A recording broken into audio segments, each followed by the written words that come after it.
Plato's Republic is a book-length inquiry into the question about how to best express the inner nature of the human being. You see, Plato believed that morality and justice was the natural state of the human spirit, whereas other philosophers at his time were saying that such notions as justice and virtue were merely external constraints placed on people by convention in order to maintain social order.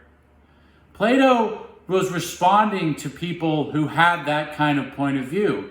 He wants to know, how do you best bring out what's innate in the human being? As you can see, Plato was a kind of optimist about human nature and the human experience, and he thought that at some level we are not the kind of flawed beings that we seem to be, but that the true nature of humanity is somehow more perfect. Now, you may have your doubts about that, or you may think there are some shortcomings to that view. For example, Plato seems to want to discount some aspects of the human experience that maybe make it richer. It's said that, for example, Socrates never cries. If you look at the dialogue where Plato portrays Socrates' execution, Socrates has no emotion and just continues about his day as he would any other day.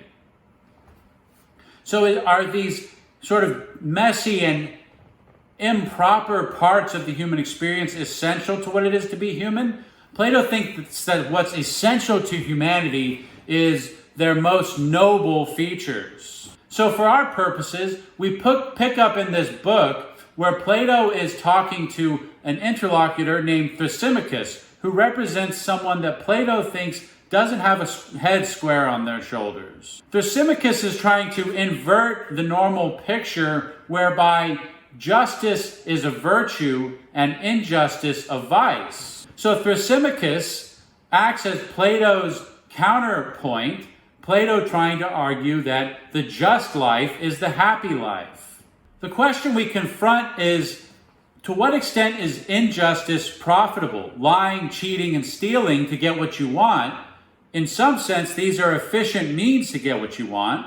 But Plato wants us to ask ourselves, is lying, cheating, and stealing to get what we want really doing us any good in the end? Plato will want us to notice that these external arrangements, like the marketplace or other social contracts, can tell us how to best produce what we want, but it can't tell us what we ought to want.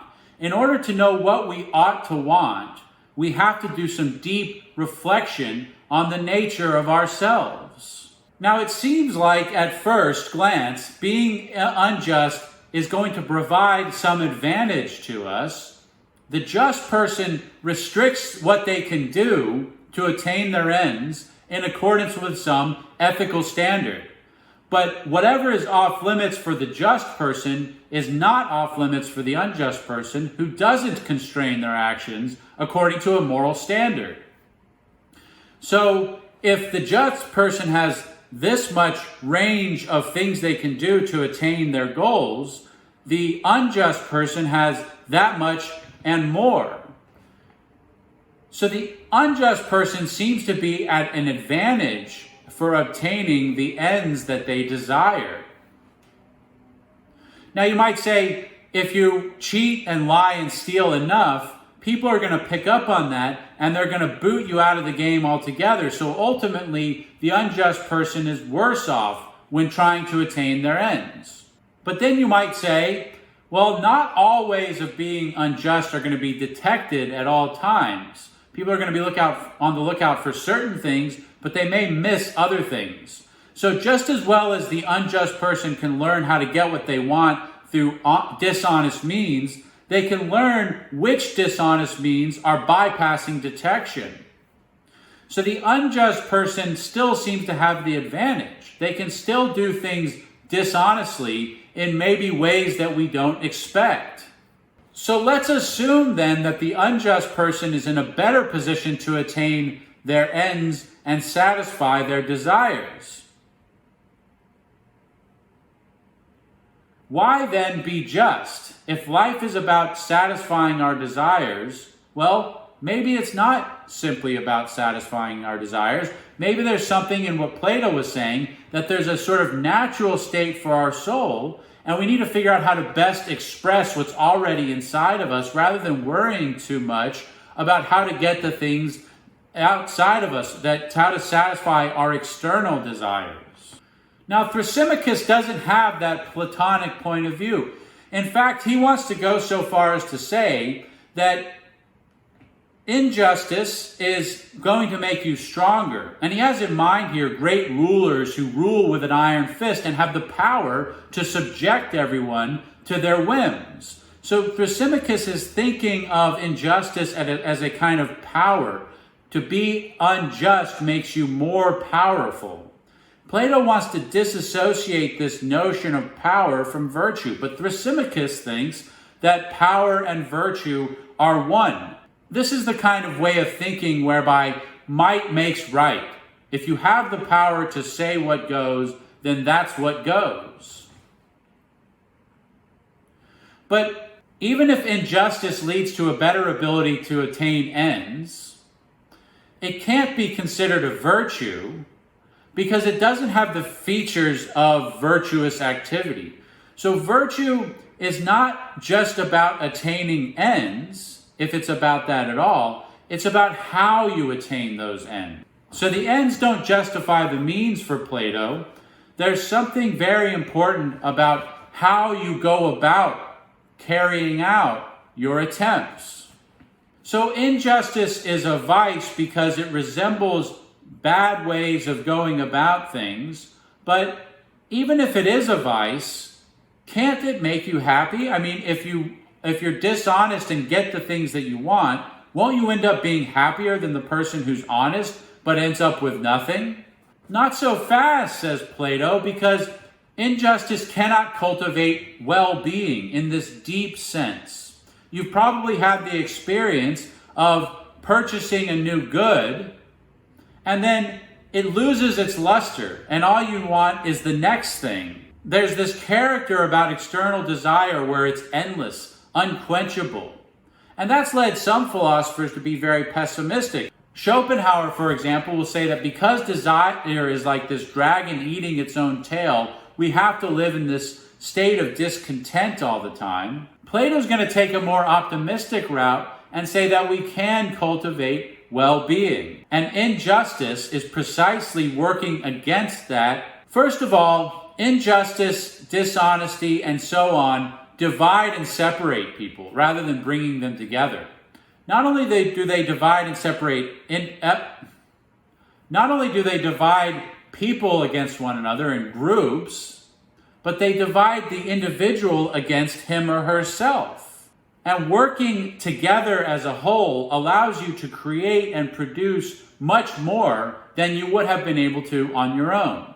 So dividing and separating actually works counter to the cultivation of well-being for everyone. If you look at entities, whether they be groups or individuals, who behave in dishonest and unjust fashion, it's not their injustice that's really producing the goods that they're producing. It's rather the justice that they do have. To the extent that a criminal organization is going to get anything done, they're going to need to have to cooperate within. To the extent that an unjust individual is going to get anything done, they're going to have some level of coherence with themselves, or else they'll just be in a state of total chaos. So justice and order are actually required to some degree to get anything done. Therefore, it's the justice, whatever slim amount they might have, that really enables them to attain their ends, whereas the unjust parts of themselves ultimately just breed chaos. The well-being of a thing depends on its carrying out its function well. So each thing has a function, and its virtue is in carrying out that function excellently. A pair of scissors has the function of cutting things, and it can carry out that function excellently only when it's sharp. A thing lacking in excellence or virtue won't carry out its function well. Now, let's turn to the human spirit. What is the function of the human spirit, or psyche, or soul? Well, that's the living part of the human being. It's what animates us, makes us alive. So it follows that the function of the human spirit is to live, and its excellence or its virtue is to live well, to have well-being. But a soul lacking in virtue is not going to carry out its function well. And we've seen that injustice is no virtue. So justice is the virtue of the soul. It's the function of the soul to live. It follows that a soul that's going to live well is going to be a just or a virtuous one.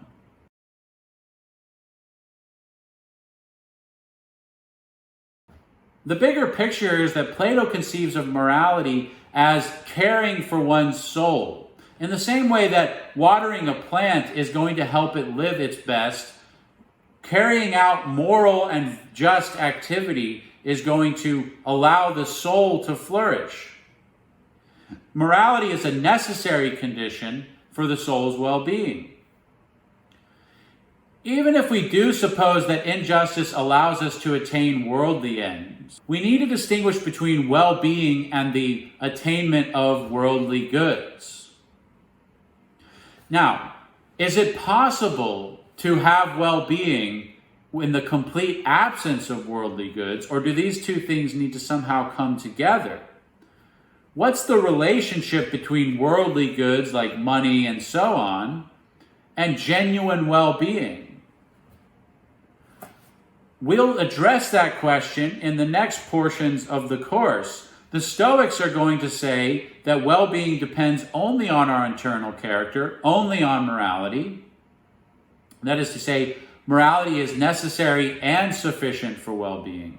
Aristotle, on the other hand, will argue that some element of luck and worldly goods are going to be necessary in order to have well-being. So he'll argue that morality and good character is necessary but not quite sufficient. We'll see how that's going to go in the next few weeks.